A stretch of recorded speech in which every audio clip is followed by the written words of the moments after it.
अस्सलामु अलैकुम, I hope that you all are fine. मैं उम्मीद करता हूँ कि आप सब लोग बिल्कुल ठीक ठाक होने वाले हैं। और हमारी आज की वीडियो का टॉपिक आयरन के रिलेटेड होने वाला है, आयरन के मुतालिक होने वाला है। आप लोगों को ये बात नॉर्मल लगेगी, लेकिन ये बात नॉर्मल नहीं है। So let's begin our video. हम जानते हैं कि लोहा एक ऐसे मटीरियल है जो कि इंसान हज़ारों सालों से इस्तेमाल करता आ रहा है ताकि वो अपनी ज़रूरियात पूरी कर सके। सदियों से इंसान लोहे को हथियार बनाने के लिए इस्तेमाल करता है, तलवारें बनाने के लिए इस्तेमाल करता है, इसमें लड़ सके। मगर आज हम ये भी बात जानते हैं कि लोहे को जब हम लोग खुला छोड़ देते हैं, उसके बाद पानी मारते हैं और उसको खुली हवा में छोड़ दिया जाता है, तो कुछ ही देर के बाद लोहे पर जंग लग जाता है, लोहा ख़राब हो जाता है और कमज़ोर होना शुरू हो जाता है।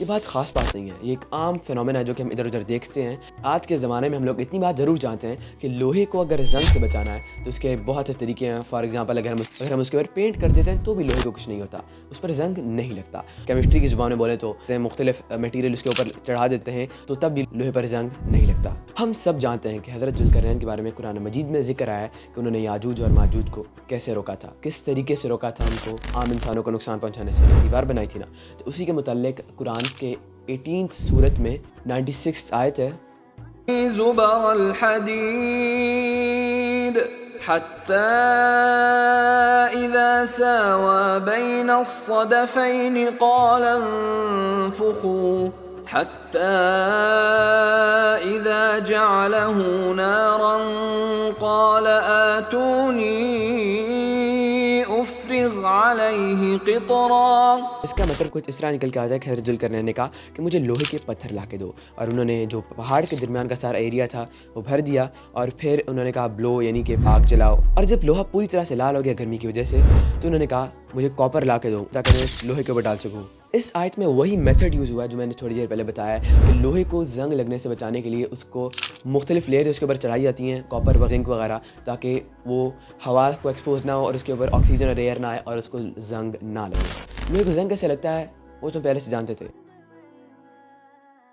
ये इसी सदी में उन्होंने डिस्कवर किया। तो फिर ये बात डिस्कवर होने से पहले भी कि लोहे को किस तरह बचाया जाता है, कुरान मजीद ने हमें बता दिया कि लोहे को जंग लगने से किस तरह बचाना है। नॉर्मल बात नहीं, क्योंकि ये आज की बात नहीं हो रही, ये 1400 साल पहले एक बुक ने उससे भी पहले के वाक़े को बयान किया है। तो इस बात का कोई और जवाब नहीं कि ये नबी करीम सल्लल्लाहु अलैहि वसल्लम को अल्लाह की तरफ से नाज़िल नहीं की गई। समंदर के मुतालिक कि आज हम जानते हैं कि जो समंदर है, जो सी एरिया है, जो पानी वाली सतह है पूरी दुनिया में, वो 71% है। अगर मैं आपको अगर ये कहूँ कि कुरान मजीद में ये बात बताई गई है आज से 1400 साल पहले, तो जैसे कि मैं पहले कह चुका हूँ कि ज़मीन पर जो समंदर है उसकी सतह की जो परसेंटेज बनती है वो 71% है। कुरान मजीद में अगर हम गौर करें तो कुरान मजीद में जो लफ्ज़ समंदर है यानी बाहर है वो आया है 32 दफ़ा, 32 दफ़ा।